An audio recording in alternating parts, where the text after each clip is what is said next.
जितने बच्चे 24 फरवरी को हिंदी का पेपर देने वाले हैं और उनको गद्यांश हल करना नहीं आता है, जी फिर बच्चों गद्यांश हल करना नहीं आता है, तो आज के इस वीडियो में मैं एक ऐसा ट्रिक लेकर आया हूं कि बिना पढ़े गद्यांश को सोल्व कर सकते हैं, कोई भी गद्यांश हो। उसके साथ साथ मैं बताने वाला हूं कि बोर्ड परीक्षा की कॉपी में कैसे आपको प्रश्नोत्तर संख्या डालनी है, कैसे आपको बोर्ड परीक्षा की कॉपी में गद्यांश को लिख कर आना है। देखिए बहुत सारे बच्चों को तो पता रहता है कि इसका आंसर यही होगा, लेकिन वो बोर्ड परीक्षा की कॉपी में नहीं लिख पाते हैं कि आखिरकार बोर्ड परीक्षा की कॉपी में कैसा लिखा जाएगा।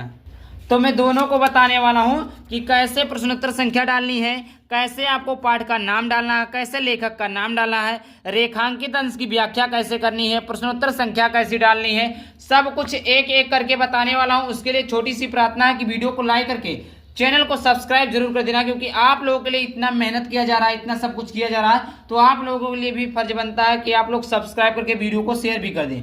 और देखिए अगर आप लोग पेपर का सॉल्यूशन चाहते हैं तो यहाँ पर देखिए कितने सारे हमारे पास हिंदी का पेपर है, जो कि यही सारे पेपर आपको बोर्ड परीक्षा में मिलेंगे।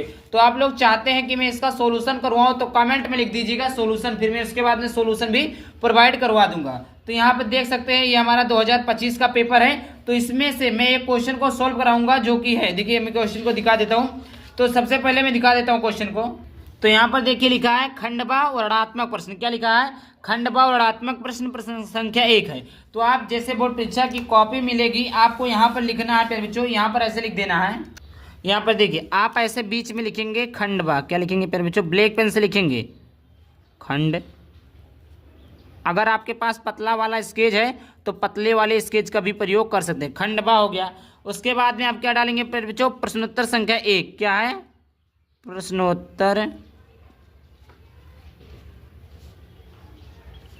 प्रश्नोत्तर संख्या 1।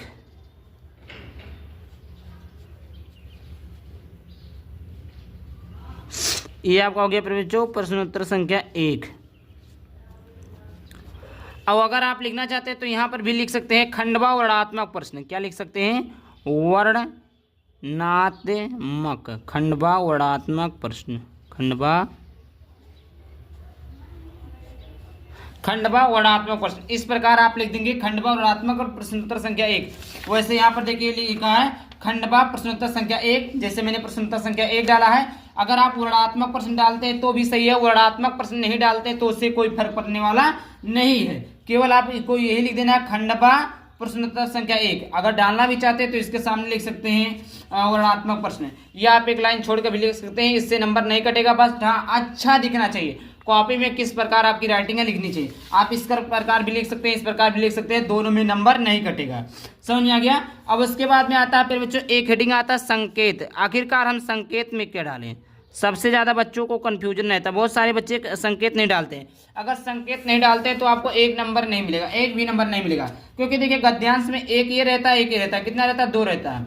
तो अगर आप लिखना प्रारंभ कर देंगे तो उसको कैसे पता चलेगा कि आप इसको सोल्व किए हैं या इसको सोल्व किए हैं, दोनों में से कौन सा सोल्व किया, कैसे उसको पता चलेगा, नहीं पता चलेगा ना। तो इसलिए हम संकेत डालते हैं। जैसे हम लिखेंगे ये वाला सोल्व करेंगे तो इसके लिए आपको करना है कि 3 शब्द है, शुरुआत का 3 शब्द उठाएंगे। शुरुआत का 3 शब्द क्या है, मित्रता के लिए। तो यहाँ पर संकेत में ऐसे लिख कर देंगे मित्रता, मित्रता के लिए, मित्रता के लिए। अब यहाँ पर ऐसे ऐसे डॉट डॉट डॉट करते चले जाएंगे, डॉट डॉट,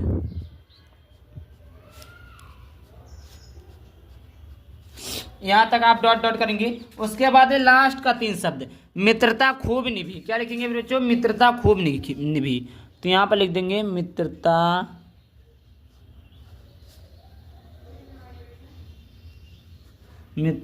खूब निभी, क्या डालेंगे, मित्रता खूब निभी। इस प्रकार आप डाल देंगे प्रश्नोत्तर संख्या संकेत डाल देंगे। उसके बाद में यहाँ पर पूछा क्या है देख लेते हैं। पहला प्रश्न पूछा प्रस्तुत अवतरण के पाठ और लेखक का नाम, प्रस्तुत अवतरण और पाठ और लेखक का नाम। तो यहाँ पर ऐसे पहला क्वेश्चन लिख देंगे। तो क्या पूछा, पाठ और लेखक का नाम, तो यहाँ पर लिख देंगे पाठ का नाम, ब्लैक पेन से लिखेंगे, देखिएगा पाठ का नाम, पाठ का नाम। दूसरा है लेखक का नाम, पाठ का नाम, और क्या है प्यारे बच्चों, लेखक का नाम। ठीक, तो यहाँ पे देखिए पाठ का नाम क्या है फिर बच्चों, तो मित्रता है। पाठ का नाम क्या है फिर बच्चों, मित्रता है। पाठ का नाम क्या है, मित्रता है। लेखक का नाम आचार्य रामचंद्र शुक्ल है।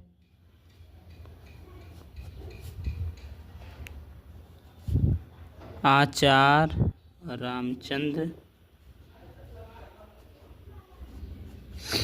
रामचंद्र शुक्ल है। इस प्रकार देखिए इसमें भी वही चीज लिखा, पाठ का नाम मित्रता, लेखक का नाम आचार्य रामचंद्र शुक्ल।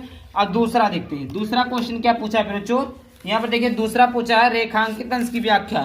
तो यहाँ पर लिखेंगे दूसरा क्वेश्चन ऐसे डाल देंगे दूसरा, अब आप लिखेंगे रेखांकित अंश की व्याख्या। रेखांकित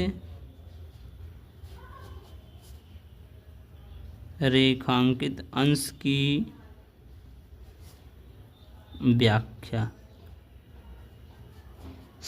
ऐसे कर देंगे। और ऐसे आपका मन करे तो आप ऐसे अंडरलाइन कर देंगे ऐसे, ठीक।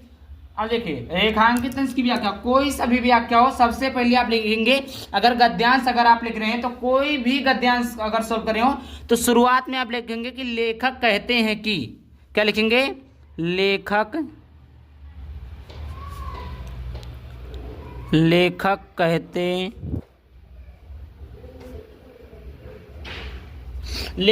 हैं कि, इतना आप डालेंगे, क्या लिखेंगे, लेखक कहते हैं कि। इतना डालने के बाद में फिर बच्चों, इतना डालने के बाद में अब आप क्या लिखेंगे, मित्रता के लिए यह आवश्यक नहीं है कि दो मित्र एक ही प्रकार के कार्य करते हो। प्यारे बच्चों यहाँ पर देखिए लिखा हुआ है, मैं दिखा देता हूँ क्या लिखने जाओ, बस मैंने लिखने का तरीका बता दिया है कि प्रस्तुत गद्यांश में लेखक आचार्य रामचंद्र शुक्ल जी कहते हैं। जब आपको लेखक का नाम हो तो इस प्रकार लिखेंगे ताकि आपका सेंटेंस और बड़ा हो जाए, वाक्य और बड़ा हो जाए। और अगर आपको नहीं मालूम है कि कौन से लेखक है तो आप ऐसे लिखेंगे कि लेखक कहते हैं कि। अगर आपको मालूम है कि कौन सा मतलब लेखक है तो आप लिख देंगे कि प्रस्तुत गद्यांश में आचार्य रामचंद्र शुक्ल जी कहते हैं कि।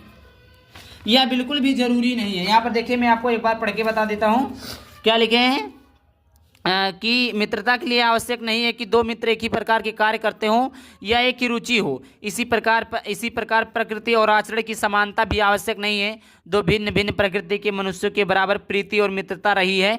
राम धीरे और शांति प्रकृति के थे, लक्ष्मण उग्र और उद्धत प्रकृति के थे, पर दोनों भाइयों में अत्यंत प्रगाढ़ स्नेह था, उदात्त था, उच्चाशय, कर्ण और लोभी। दुर्योधन के स्वभाव में कुछ विशेष समानता न थी, पर उन दोनों की मित्रता खूब निभी। पहले बच्चों देखिए बहुत सारे लोग बोलेंगे कि रेखांकित अंश की व्याख्या पूछा तो आप केवल रेखांकित अंश की व्याख्या करिए। तो देखिए अगर आप रेखांकित अंश की व्याख्या करते हैं तो नंबर नहीं कटेगा। जी प्यारे बच्चों, नंबर नहीं कटेगा।